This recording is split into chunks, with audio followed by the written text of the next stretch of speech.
Assalamualaikum warahmatullahi wabarakatuh. Apa kabar semuanya? Pada kesempatan kali ini kita kembali mempelajari tentang konsep ilmu akuntansi. Dan pada bab ini kita sudah masuk kepada persamaan dasar akuntansi. Tujuan pembelajaran kita kali ini adalah bahwa kalian diharapkan ke depan dapat menganalisis konsep persamaan dasar akuntansi. Nah, sebelum kita berbicara tentang bagaimana persamaan dasar akuntansi, ada hal yang harus kalian pahami terlebih dahulu, yaitu berkaitan tentang metode pencatatan transaksi. Bahwa di dalam akuntansi, itu ada dua metode pencatatan transaksi. Metode yang pertama adalah single entry, di mana di single entry ini kita memasukkan satu transaksi hanya satu kali pencatatan. Ya, jadi satu transaksi dicatat hanya satu kali. Dan yang kedua, hanya mempengaruhi perubahan akun kas. Berarti transaksi ini hanya mempengaruhi kas berubah. Kira-kira ini kas jadi bertambah atau jadi berkurang, hanya itu saja. Terus yang ketiga, biasanya metode single entry ini digunakan oleh para pebisnis kecil. Contoh misalkan bisnis warungan, atau misalkan toko-toko kecil, atau misalkan usaha-usaha kecil yang tingkat industri rumahan. Nah, ini biasanya menggunakan single entry. Jadi hanya satu kali dicatat mempengaruhi kas. Contohnya misalkan seperti ini. Ada satu perusahaan di bulan Juli, ada beberapa transaksi, di sini dicatat ada 8 kali transaksi, dan transaksi ini hanya mempengaruhi kas saja. Kira-kira kas jadi masuk berapa, dan kira-kira kas keluar berapa. Maka nanti ada saldo itu adalah nilai sisa dari satu akun. Contoh misalkan di tanggal 1 Juli itu ada saldo awal memiliki uang perusahaan sebesar 2.350.000. Maka ini dicatat karena ini menjadi harta perusahaan, jadi uang perusahaan, maka jadi masuk ke kas perusahaan sebesar 2.350.000. Saldonya sampai tanggal 1 itu 2.350.000. Nah, tanggal 5-nya kita membeli bahan baku jenis A. Karena kita membeli bahan baku, maka kas jadi berkurang. Maka ini dicatat di kolom keluar, kas keluar. Kas keluar sebesar 350.000. Otomatis saldonya yang tadinya 2.350.000 karena dikeluarkan 350.000, maka sisanya, saldo sisa adalah 2 juta. Nah, tanggal 3 kita bayar retribusi, karena kita bayar maka jadi keluar lagi uangnya. Terus tanggal 4 kita menjual barang. Nah, ketika kita menjual barang berarti kan kas jadi bertambah, maka dicatat di kolom kas masuk sebesar 125.000 dan selanjutnya sampai ke transaksi ke-8. Lihat, dalam hal ini setiap tanggal itu hanya dicatat satu kali. Ya, hanya satu sisi masuk atau sisi keluar, tidak ada pencatatan 2 kali. Sedangkan saldo itu hanya sebagai penanda atau memberitahukan informasi saldo akhir sampai tanggal tersebut itu berapa. Terus hanya mempengaruhi akun kas saja, kas keluar dan kas masuk saja. Nah, ini biasanya digunakan oleh para pebisnis kecil. Beda dengan metode yang kedua, yaitu metode double entry. Kalau misalkan di double entry, pencatatan transaksi melihat dua sisi yang berbeda. Jadi satu transaksi itu dicatat 2 kali atau katakanlah ada yang 3 kali, ada yang 4 kali. Ya, dicatat melihat dua sisi yang berbeda. Tapi sisi yang satu dengan sisi yang lain itu memiliki nilai yang sama. Terus yang kedua, mempengaruhi perubahan akun kas dan akun-akun yang lainnya. Bukan hanya kas yang berubah, tetapi akun-akun yang lain juga mungkin berubah. Terus yang ketiga, biasanya ini digunakan oleh para pebisnis yang membutuhkan laporan laba rugi dan laporan neraca. Yang biasanya ini adalah mereka-mereka yang sudah perusahaan yang sudah menuju kepada keprofesionalan bisnis, ya, perusahaan-perusahaan besar, perusahaan-perusahaan yang membutuhkan laporan laba rugi dan neraca. Bagaimana bentuk laporan laba rugi dan neraca? Insya Allah nanti kita akan membahasnya lebih lanjut. Jadi misalkan seperti ini ada transaksi di bulan Januari. Nah, ada dua sisi aktiva dan sisi pasiva. Jadi satu transaksi ini dicatat dua sisi. Contoh misalkan tanggal 1 Januari.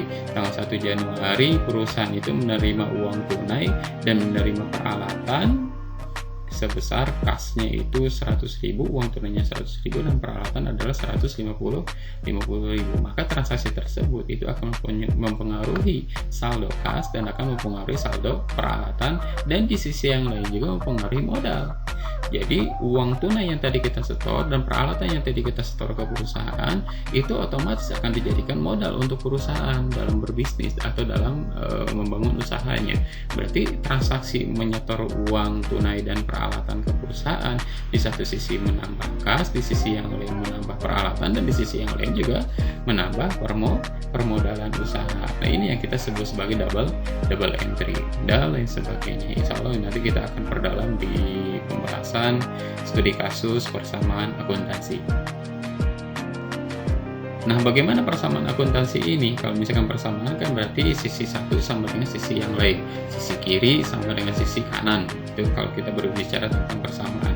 Nah, sebelum ke sana kita coba analogikan bahwa kalian memiliki satu koin logam uang, gitu ya. Katakanlah nilainya adalah 100 rupiah. Nah, dalam uang logam itu, ini ada dua sisi depan dan sisi belakang. Jadi kita harus melihat dua sisi, di mana sisi yang satu dengan sisi yang lain nilainya adalah sama, yaitu sama-sama 100 rupiah. Dua sisi yang berbeda tetapi nilai yang sama. Berarti sisi depan itu sama dengan sisi belakang, yaitu sama-sama senilai 100 rupiah. Nah, di dalam akuntansi nanti kita akan mengenal ada sisi aktiva dan sisi pasiva, di mana sisi aktiva itu nilainya harus sama dengan sisi pasiva. Apa yang disebut dengan aktiva? Aktiva itu adalah hak perusahaan atas aset atau harta. Jadi aktiva ini berbicara tentang aset atau harta perusahaan, yang dimana harta atau aset ini menjadi hak perusahaan untuk mengelolanya. Ini terlepas dari apakah itu berawal dari pihak manapun, pokoknya kalau misalkan itu sudah menjadi bagian dari perusahaan, sudah diserahkan kepada perusahaan, maka itu sudah menjadi hak perusahaan untuk dikelola oleh perusahaan. Sedangkan sisi pasiva itu berbicara tentang kewajiban perusahaan atas utang dan permodalan. Nah, kalau misalkan itu hak aktiva, kalau pasiva ini berbicara tentang kewajiban. Kalau kewajiban berarti ada sesuatu yang harus ditunaikan di masa yang akan datang oleh perusahaan kepada pihak lain. Nah, di dalam akuntansi, sisi aktiva itu harus sama dengan sisi pasiva. Hak perusahaan itu harus sebanding dengan kewajiban perusahaan. Kita rinci, kalau aktiva itu lebih pada harta, sedangkan pasiva itu lebih pada utang dan modal. Maka persamaan dasar akuntansi yang awal yaitu harta harus sama dengan jumlah utang ditambah dengan jumlah modal perusahaan. Ini adalah persamaan dasar akuntansi yang awal. Kalau ini kita lebih kepada kasus supaya lebih memahami. Katakanlah ketika kalian mau mendirikan satu perusahaan, maka apa yang harus kalian lakukan? Ya berarti kalian harus memiliki modal dulu. Ya, modalnya diambil dari mana? Katakanlah dari uang saku kalian. Ya, dari kocek sendiri. Katakanlah kalian menyetorkan uang sebesar 100.000 untuk modal usaha, maka transaksi ini akan mempengaruhi sisi modalnya jadi bertambah, karena kan ini sebagai modal kan, modalnya jadi bertambah 100.000. Tetapi di sisi yang lain kita juga harus melihat bahwa yang disetorkan itu dalam bentuk apa? Dalam bentuk uang tunai. Uang tunai itu kas, berarti harta perusahaan juga jadi bertambah sebesar 100.000. Maka dalam hal ini di transaksi satu itu 100.000 sama dengan 100.000, jadi match. Nah, dalam hal ini satu transaksi ada dua sisi yang kita pandang. Sisi satu, ternyata transaksi ini bisa merubah modal atau menambah modal. Di sisi yang lain juga harta jadi bertambah juga, karena yang disetorkan adalah uang tunai sebesar 100.000. Katakanlah kalian kurang modal. Ketika misalkan kalian kurang modal, berarti kalian butuh tambahan modal. Ketika kalian butuh tambahan modal, kalian mengajukan pinjaman ke bank, dan bank mengakses katakanlah. Maka dalam transaksi 2 ini kalian mendapatkan pinjaman dari bank sebesar 150.000 sebagai tambahan modal. Nah, dari hal ini mendapat pinjaman itu kan sebenarnya utang. Maka tadinya kita nggak punya utang, sekarang kita jadi punya utang. Maka perusahaan itu bertambah utangnya sebesar 150.000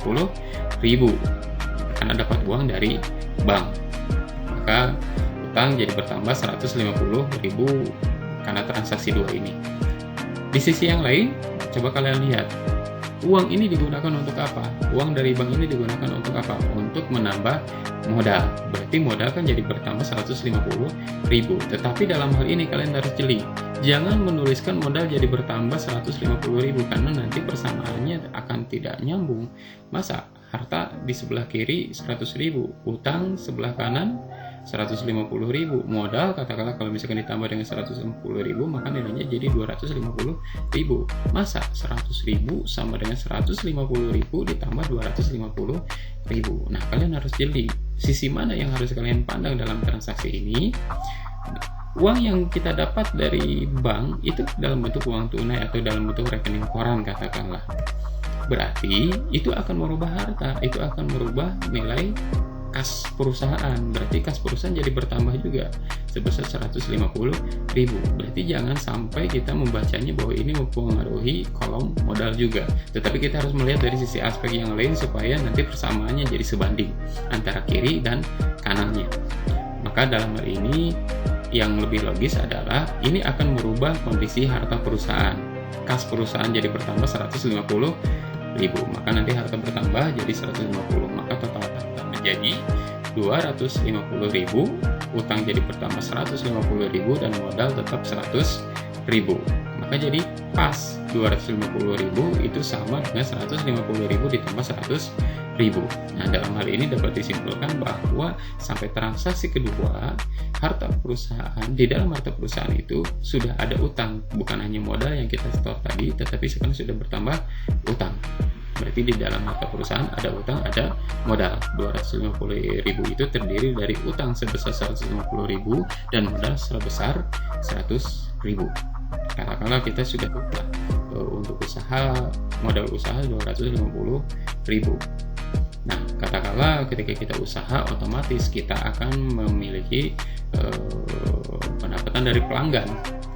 Katakanlah kalau misalkan tadi kita ngebengkel, ada pelanggan datang, kita servis motornya, kita servis mobilnya. Nah, ketika kita sudah menyelesaikan servis tersebut, katakanlah kita menerima uang dari pelanggan sebagai pendapatan usaha, yaitu sebesar 50.000 katakanlah, gitu ya, 50.000. Otomatis hal ini juga akan mempengaruhi struktur keuangan perusahaan. Bagaimana hal ini mempengaruhi? Kita coba analisa. Menerima uang yang kita terima apa? Ya uang tunai.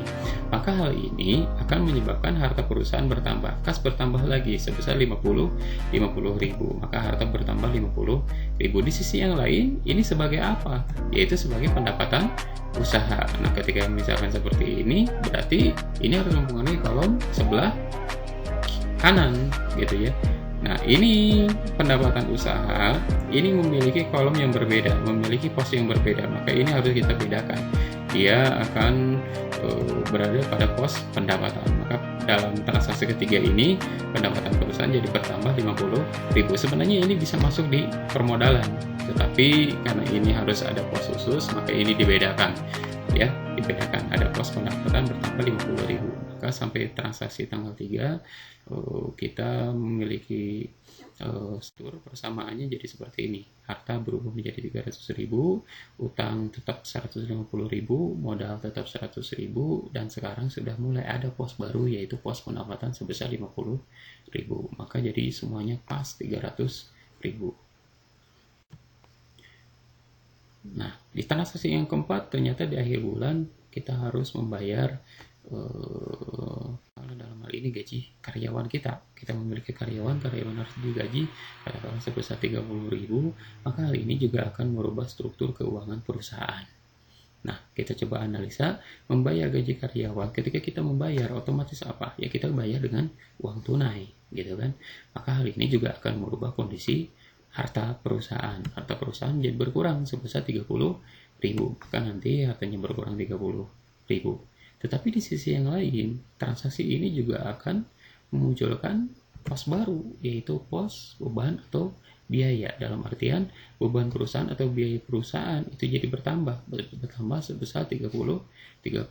Maka nanti ada pos beban sebesar 30.000.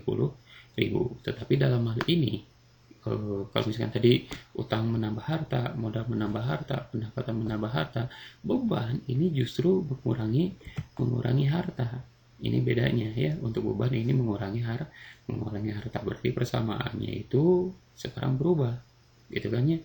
Harta yang tadinya 300.000 menjadi 270.000, utangnya tetap 150.000, modalnya tetap 100.000, pendapatannya tetap 50.000, dan bebannya itu bertambah 30.000. Tetapi walaupun dikatakan bertambah, dalam persamaannya ini harus bernilai minus. Berarti sekarang kita sudah dapat persamaannya harta itu sama dengan utang ditambah dengan modal ditambah dengan pendapatan dikurangi dengan beban.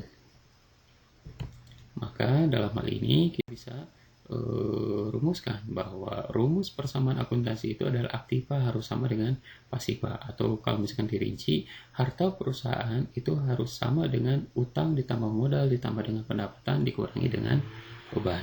Nah, dalam hal ini kalian coba simak, harta koefisiennya positif, utang koefisiennya positif, modal koefisiennya positif, pendapatan juga koefisiennya positif, sedangkan beban koefisiennya negatif. Supaya semuanya sama, maka kita akan pindahkan kolom beban ini ke kolom sebelah kiri sehingga nilainya jadi sama, semuanya adalah positif. Ya, berarti persamaannya harta ditambah beban itu nilainya akan sama ketika utang ditambah dengan modal ditambah dengan pendapatan. Ini adalah rumus persamaan dasar akuntansi. Nah, kolom harta dan kolom beban itu memiliki karakter yang sama. Kolom utang, kolom modal, dan kolom pendapatan juga memiliki karakter yang sama. Berarti ada dua kelompok ruas kiri dan kelompok ruas kanan. Untuk kolom ruas kiri nanti kita coba sebut ini sebagai sisi debit, sedangkan untuk kolom ruas kanan ini kita sebut nanti ke depan sebagai sisi sebelah kredit. Berarti nanti kalau misalkan di debit ini berarti sisi sebelah kiri, kalau kredit itu sisi sebelah kanan. Nah, ini kalau di dalam akuntansi berarti nanti sisi debit nilainya harus sama dengan sisi kredit, nggak boleh berbeda. Walaupun nanti ada beberapa akun, katakanlah kalau misalkan di debit itu hanya satu akun dan di kredit ada dua akun, tetapi dua-duanya itu nilainya harus sama ketika ditotalkan. Nah, kesimpulannya adalah bahwa di dalam persamaan akuntansi ini ada beberapa kondisi yang harus kalian pahami. Ada 5 kelompok, kemarin kelompok akun, yaitu kelompok harta, utang, modal, pendapatan, dan beban. Mereka bisa bertambah, bisa berkurang. Kalau misalkan harta bertambah, maka akun harta ini dia harus dicatat di sisi debit. Kalau misalkan akun harta ini berkurang, maka dia harus dicatat di sisi kredit. Kalau utang bertambah, maka akun utang ini dia harus dicatat di sisi kredit. Sedangkan kalau misalkan akun utang ini berkurang, maka dia harus dicatat di sisi debit. Kalau misalkan modal bertambah, maka dia harus dicatat di sisi kredit, dan kalau misalkan modal berkurang harus dicatat di sisi debit.